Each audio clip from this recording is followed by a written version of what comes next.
Hi everyone.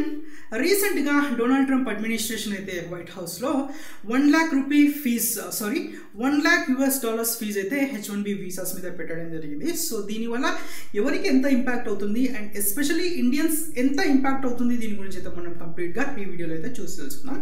So ఇనీషియల్గా వాళ్ళు release చేసింది స్టేట్మెంట్ ఏంటి అంటే ఎవ్రీ ఇయర్ H1B మీద $1 lakh ఫీజు ఉంటుందని చెప్పారు.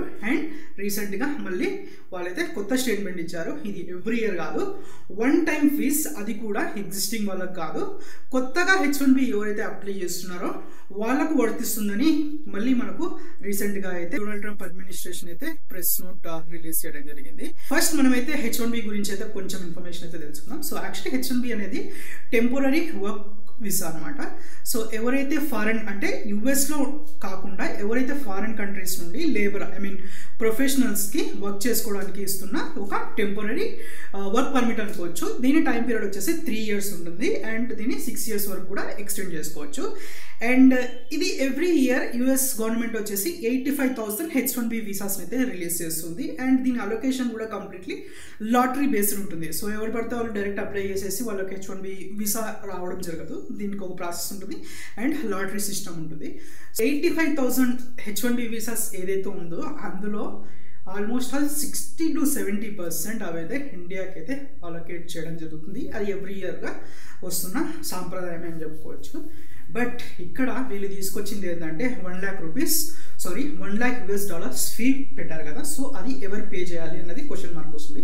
సో యాక్చువల్లీ H1B ఎవరు అంటే మనకి ఇవ్వరు, కంపెనీ మనల్ని వర్క్ చేయడానికి యుఎస్ గవర్నమెంట్ నుండి తీసుకుంటున్న వీసా అని చెప్పుకోవాలి. సింపుల్గా చెప్పాలంటే మన ఎంప్లాయర్ ఏదైతే కంపెనీ ఉందో వాళ్ళు గవర్నమెంట్కి రిక్వెస్ట్ చేస్తారు. సో ఈ ఎంప్లాయీ ఇక్కడ నుండి మాకు కావాలి అన్నట్టుగా సో అడగడం జరుగుతుంది. వాటికి వచ్చేసి ఇంతకుముందు ఫీజు అరౌండ్ $2,000 సంథింగ్ ఉండేది. బట్ ఇప్పుడు దాన్ని ఏకంగా $1 lakh అయితే పెంచడం జరిగింది. సో దీని మెయిన్ ఉద్దేశం ఏంటి అంటే డొనాల్డ్ ట్రంప్ మైండ్లో బాగా ఫిక్స్ అయ్యాడు, ఫారినర్స్ ఎవరిని హైడ్ చేసుకోకూడదు అండ్ కంప్లీట్గా యూఎస్లో ఉన్న వాళ్ళకి మాత్రమే జాబ్ ఆపర్చునిటీస్ కావాలన్న ఒక మైండ్ సెట్తో మాత్రమే ఇది చేస్తున్నట్లుగా అయితే మనకి క్లియర్గా అర్థమవుతుంది. రూల్ వల్ల ఎవరికి ఎంత ఇంపాక్ట్ అవుతుందో టైం వేస్ట్ చేసుకోకుండా టకటకా తెలుసుకుందాం. సో ఫస్ట్ థింగ్, ఎగ్జిస్టింగ్ ఎవరైతే H1B వీసా హోల్డర్స్ ఉన్నారో వాళ్ళకైతే ఎటువంటి ఫీ కొత్త రూల్ అయితే అప్లికబుల్ అవ్వదు. And at the same time ఎవరైతే యూఎస్లో ఉండి H1Bని రిన్యూవల్ చేసుకుంటున్నారో వాళ్ళకు కూడా వర్తించదు. అండ్ ఎవరైతే స్టూడెంట్స్ ఆల్రెడీ యూఎస్లో FN అంటే OPT అండ్ CPT అంటారు, ఎవరైతే స్టూడెంట్స్ చదువుకోవడానికి వెళ్తారు కదా F1 బేస్డ్ మీద, సో వాళ్ళు H1B ఏదైతే కన్వర్షన్ ఉందో వాటికి కూడా ఇది అప్లికబుల్ అవ్వదు. బట్ ఎవరైతే out side of the US ఉండి అప్లై చేస్తున్నారో వాళ్ళని న్యూ పిటిషన్గా కన్సిడర్ చేసి వాళ్ళకైతే అప్లై అవ్వడం జరుగుతుంది. అండ్ ప్రజెంట్ ఎవరైతే H1B హోల్డర్స్ ఎవరైతే వెకేషన్లో ఉన్నారో వాళ్ళంతా 24 hours అయితే కంపెనీస్ అయితే అందరినీ రివర్స్ రమ్మని చెప్పింది. ఎందుకంటే వాళ్ళకు కొత్త పిటిషన్గా కన్సిడర్ చేసి ఎక్కడ ఫీజు వేస్తుందో అని చెప్పేసి అందరిని అయితే పిలిపించడం జరిగింది. బట్ గుర్తుపెట్టుకోండి, ఆల్రెడీ ఎగ్జిస్టింగ్ ఉన్న వాళ్ళకు మాత్రం ఎటువంటి ఇంపాక్ట్ ఉండదు. But it's better to stay in US. ఇది పరిస్థితి. అండ్ స్టూడెంట్స్ ఎవరైతే బయట ఉన్నారో సో ఎంట్రీ యుఎస్కి కొత్త పిటిషన్ ఎవరైతే అప్లై చేస్తున్నారో వాళ్ళకు మాత్రమే కంప్లీట్లీ ఈ $1 lakh అయితే కంప్లీట్గా కట్టాలి. ఇది ఆల్రెడీ September 21st నుండే ఇంప్లిమెంటేషన్లో ఉంది. ఈ డెసిషన్ వల్ల యూఎస్కి ఏమైనా నష్టమా అంటే వాళ్ళకైతే సింగిల్ పైసా నష్టం కూడా ఉండదని నేను చెప్తాను. ఎందుకంటే ప్రజెంట్ వాళ్ళకు ఎనఫ్ టాలెంట్ అయితే ఉంది, కొత్త టాలెంట్ వద్దనుకుంటున్నారు. అండ్ వాళ్ళకి ఎప్పుడైతే అవసరం అవుతుందో సో మళ్ళీ ఇన్వైట్ చేస్తారు. H1B ఫీజు తగ్గించడమో తీసేసి మళ్ళీ కావాలన్నప్పుడు తీసేసుకుంటారు.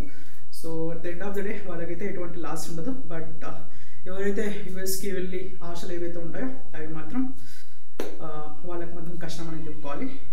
అలా అని చెప్పి యూఎస్ కంపెనీస్ ఇండియన్స్ని హైర్ చేసుకోవాలంటే డెఫినెట్లీ చేసుకుంటాయి. మీ దగ్గర మంచి స్కిల్ సెట్ ఉందనుకోండి, ఫర్ ఎగ్జాంపుల్ ఒక యూఎస్లో $1 million ప్యాకేజ్ ఉన్న జాబ్ పొజిషన్ ఉందనుకో, మీరు ఆ జాబ్కి వర్త్ అయిందనుకో, గవర్నమెంట్ ఆ కంపెనీస్ సింపుల్గా $1 lakh అయితే పే చేయడం జరుగుతుంది. ఇట్స్ వన్ టైం ఫీజు కదా, so they don't care, they will pay. So మీరు అంత వర్తుంటే మాత్రమే మీ పైన కంపెనీస్ అయితే ఇన్వెస్ట్ చేస్తాయి. ఇక్కడ బాగా అర్థం చేసుకోవాల్సిన విషయం ఏంటంటే కంపెనీస్ మీ మీద $1 lakh అంటే అప్రాక్సిమేట్లీ 88 lakhs రూపీస్ ఫీజ్గా పే చేయాలి గవర్నమెంట్కి. అంటే మీ దగ్గర ఎంతో స్కిల్ ఉంటే తప్ప వాళ్ళు హైర్ చేయరు. ఏదో normal tech support job roles ఇకపై అయితే అటువంటివి ఏమి ఉండదు. ఎందుకంటే రోల్స్ వాళ్ళే దొరికిపోతారు. And at the same time మన మైండ్లో కూడా ఇంకొకటి తీయాల్సిన టైం అయితే వచ్చేదని నేను స్ట్రాంగ్గా చెప్తాను.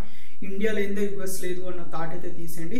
ఏదైతే ట్రైనింగ్ ఏవైతే ఉన్నాయో సో అక్కడ ఉన్న లోకల్స్ని హైర్ చేసేసుకొని వాళ్ళకు ట్రైనింగ్ ఇప్పించి వాళ్ళ స్కిల్ సెట్ మీద ఫోకస్ చేసి వాళ్ళ అప్గ్రేడేషన్ చూసుకొని వాళ్ళు కూడా అయితే మూవ్ ఆన్ అవ్వగలరు, వాళ్ళు కూడా అయితే చేయగలరు. అండ్ మనం మాత్రమే చేయగలము అన్న భ్రమలు ఇంకా ఉంటే మాత్రం మనం ఆ మైండ్ సెట్ నుండి తీసేయాలి. అండ్ ఇక్కడే ఉండి కూడా డెఫినెట్లీ మనమైతే బెటర్ జాబ్స్ అయితే ఉన్నాయి, బెటర్ ఆపర్చునిటీస్ అయితే ఉన్నాయి. ఇక్కడ మెయిన్ ప్రాబ్లం ఏంటంటే ఇండియాలో జస్ట్ బేసిక్ స్కిల్స్ అమీర్పేట్లో 3 months స్కిల్ సెట్ నేర్చేసుకొని యూఎస్లో ఉన్న 1 crore ప్యాకేజ్కి కంపేర్ చేసుకుంటారు. ఇది ఎంతవరకు న్యాయం అని నేను అడుగుతున్నా. అదే అమెరికాకి వెళ్ళి మీరు మాస్టర్స్ చేసి పార్ట్ టైం జాబ్ చేసి ఎంతో ఎఫర్ట్స్ పెట్టి ఆ డిగ్రీ తెచ్చుకొని ప్యారల్గా స్కిల్ సెట్ నేర్చుకొని జాబ్ క్రాక్ చేసి ఎంత ఎఫర్ట్ అయితే పెడుతున్నారో అదే ఎఫర్ట్ మీరు ఇండియాలో పెట్టారంటే మీకు బెటర్ ప్యాకేజెస్ ఈజీగా అయితే రావడం జరుగుతుంది. మీరు అంత ఎఫర్ట్ని తీసేసి జస్ట్ అమీర్పేట్లో 3 months జావా ప్రోగ్రామో ఏదో పైథానో ఏదో నేర్చుకొని ఆపర్చునిటీస్ లేదని మీరు ఇదే మైండ్ సెట్లో ఉంటే మాత్రం కష్టం ఇదే కాదు. అండ్ యూఎస్ ఒకటే కాదు, రిమైనింగ్ అన్ని డెవలప్డ్ కంట్రీస్ అయితే డెఫినెట్గా ఇమిగ్రేషన్ మీద ఇలా స్ట్రిక్ట్ రూల్స్ అయితే తీసుకొస్తారు. మెయిన్ ఎజెండా వచ్చేసి వాళ్ళ సిటిజన్స్కు job opportunities. And first thing ఎవరికైనా ఏ కంట్రీకైనా వాళ్ళ సిటిజన్సే కదా ఇంపార్టెంట్. సో దానిలో భాగంగా అయితే మనకు ప్రజెంట్ జరుగుతున్న జియో పాలిటిక్స్ అయితే ప్రజెంట్ అలానే నడుస్తున్నాయి. And that's it for today. Thanks for watching. And ముందుగా ఈ ఛానల్ని ఎవరైతే కొత్తగా విజిట్ చేస్తున్నారో please subscribe to Bhagya Vihari channel. ఇటువంటి ఇంట్రెస్టింగ్ వీడియోస్ తెలుగులో అయితే చాలానే వస్తుంటాయి. Thanks for watching. Signing off Pradeep కాజ్లా.